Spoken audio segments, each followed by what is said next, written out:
เบิ่งนี่ปีใหม่โยอเมริกาแต่ละปีฝนตก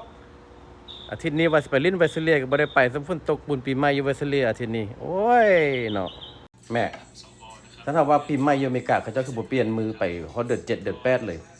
เขาเป็นคนอเมริกาแล้วเขาปีใหม่เนี่ยมันได้ฝนมีตาได้ตกมันเพราะมันเป็นเอเชียหนึ่งอเมริกาอันหนึ่งลาวท่านอีเมลว่ามันเคยแบบมันบ่แม่นฮิตของประเพณีคันบ่แม่นฮิตของประเพณีเขาเจ้าคือเฮ็ดเป็นฮอดเดือน5เดือน6คุณปีใหม่คนอเมริกาคนลาวเขาบ่เฮ็ดดอกไม่เมืองลาวเขาเฮ็ดแต่ที่ตำกอกกันแหละคันได้เปลี่ยนก็ต้องเปลี่ยนไปฮอดเดือน7เดือน8สิเป็นหยังมันบอกกันฮอนนึงเดือนนั้นฮดน้ำก็สิม่วนเนาะบ่แม่นว่าคันสิเอาแบบนั้นถามเขาเบิ่งแล้วว่าพวกอันเขามักกินเหล้าเบิ่งอยู่รัฐอันน่ะอยู่รัฐไสอันน่ะเทนเนสซีอยู่เท็กซัสเขาเจ้าฮอดเดือนเทนเนสซีกับอันเท็กซัสเดือนเอพริลเมย์ฮอดเดือนเมย์มันยังไม่มีอยู่ปีใหม่แต่บ้านฮอดเทื่อ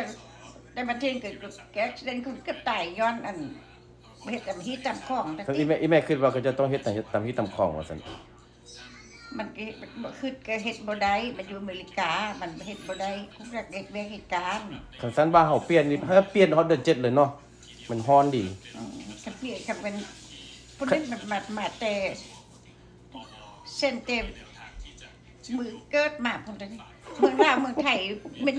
มือแท้แหละเอาตามฮิตของประเพณีว่าซั่นโอ้ยเดือน5เดือน6ยังมีอยู่เอาฮอดเดือน7เดือน8แล้วเนาะฝนก็บ่มีเดือนนั้นอยู่เมืองอเมริกานี่มันบ่แม่นเขาจักลิ้นจักกินซื่อ